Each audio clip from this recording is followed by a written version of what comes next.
राम राम। जय माँ भारती, जय हिंदुस्तान। आप सभी का मेरे YouTube चैनल सत्य साक्षात्कार में हार्दिक अभिनंदन एवं स्वागत है।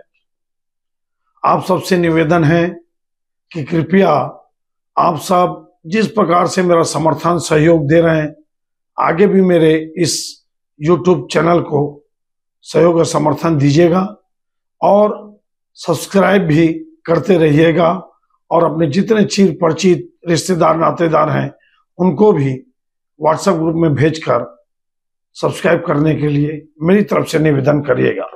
आज दिल्ली का फाइनल आकलन करने का प्रयास करते हैं और ये समझने का प्रयास करते हैं कि क्या भारतीय जनता पार्टी कोई बड़ा उलटफेर दिल्ली में कर सकती है क्या। देखिए, आप सब जानते हैं 2013 में केजरीवाल जी सीएम बने। हालांकि पार्टी बीजेपी बड़ी थी, बीजेपी की सीट लगभग 32 आई थी, लेकिन कांग्रेस के सहयोग से केजरीवाल जी 2013 में सीएम बनते हैं।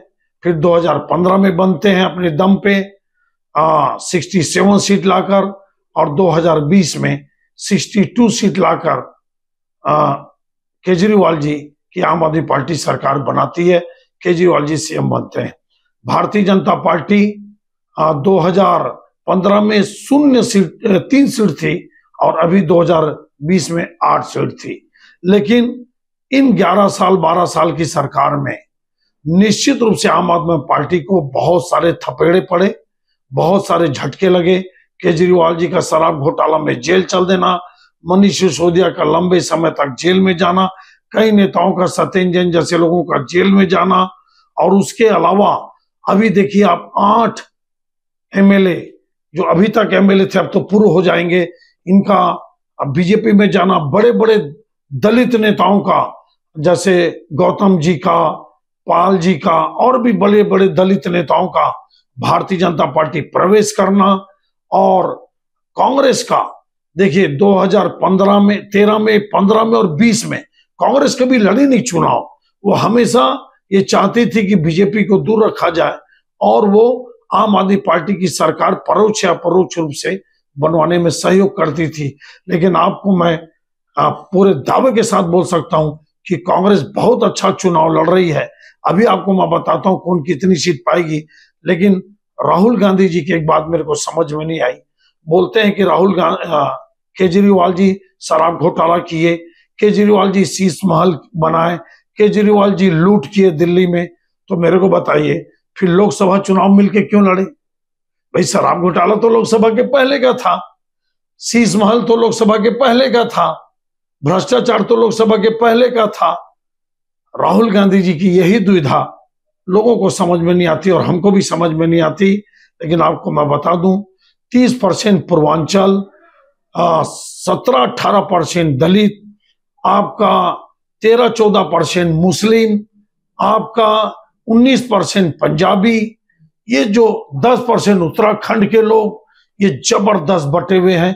लेकिन आज भी आम आदमी पार्टी फ्री बस और आपका फ्री बिजली और फ्री पानी इसके नाम से बहुत मजबूत दिखती है, आज भी दिखती है। लेकिन नाली में कचरा का जाम होना, रोड ठीक से नहीं बनाना, चारों तरफ गंदगी और पीने का पानी साफ ना आना, इन मुद्दों पर मुख्य रूप से भारतीय जनता पार्टी चुनाव लड़ रही है। और भ्रष्टाचार, शीश महल को भारतीय जनता पार्टी इशू बना रही है।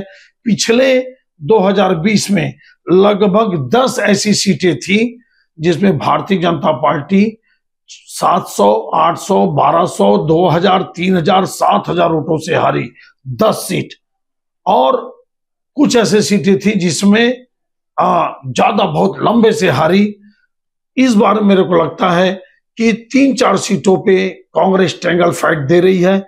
एक नई दिल्ली पे संदीप दीक्षित जी, कालका सीट से अलका लांबा जी, देवेंद्र यादव जी, ऐसे कुछ नाम हैं जो हारून यूसुफ जी, बल्ली मारन से, ऐसे कुछ नाम हैं जो दमदारी से कांग्रेस को लड़ रहे हैं। लेकिन मेरे को नहीं लगता कि कांग्रेस बहुत ज्यादा कुछ कर पाने की स्थिति में है। 4% वोट था 4.32, ज्यादा से ज्यादा 8% होगा, 9% के वोट पड़ेंगे, 30% होंगे। भारतीय जनता पार्टी का पिछले चुनाव में 38.2 समथिंग वोट था। मेरे को लगता है ये वोट 43-44% के आसपास जाएगा। आप याद रखना, आसपास 1-8% आगे पीछे। और जो 54% वोट था केजरीवाल जी का, वो वोट गिर के 50 के अंदर आएगा। जोरदार फाइट है। अब अंतिम आंकड़ा आपको बता दूं, मेरे हिसाब से 70 सीटों में 40 सीट को अगर मैं बेस मानता हूं तो +-6-7 एक आम आदमी पार्टी की सीट रहेगी। 30 अगर मैं बेस मानता हूं बीजेपी का तो +-6-7 ये बीजेपी की रहेगी। भारतीय जनता पार्टी निश्चित रूप से करीब करीब 15-18 सीटें ज्यादा जीत सकती है, कम से कम, मैं आपको बता रहा हूं। और सबसे बड़ा ब्रेकिंग, सबसे बड़ी बात, केजरीवाल जी भी बहुत बुरी तरह फंसे हैं, हार सकते हैं, हारेंगे मैं नहीं बोल रहा हूं। जोरदार फाइट है, नेक टू नेक फाइट है आपका। और आपका मनीष सिसोदिया जी भी बहुत बुरी तरह फंसे हैं, ये भी चुनाव हार सकते हैं। और कालका से आतिशी जी जो सीएम है, वो भी चुनाव हार सकती हैं, ये भी नेक टू नेक फाइट में है। मतलब आम आदमी पार्टी के ये जो 3 बड़े नेता हैं, ये चुनाव में बहुत बुरी तरह फंसे हैं। मेरे को लगता है कि अगर कांग्रेस की 1-2 सीट भी आई, वो भी आम आदमी पार्टी के साथ सरकार बनाएगी। अभी राहुल गांधी जी चाहे जितना गाली बकलें, लेकिन लड़ाई नेक टू नेक है। मेरे को लगता है आज भी 20 आम आदमी पार्टी है और 18 भारतीय जनता पार्टी है। अब 2 दिन में क्या उलटफेर होता है ये देखना है, लेकिन मेरे हिसाब से आम आदमी पार्टी सरकार बना सकती है।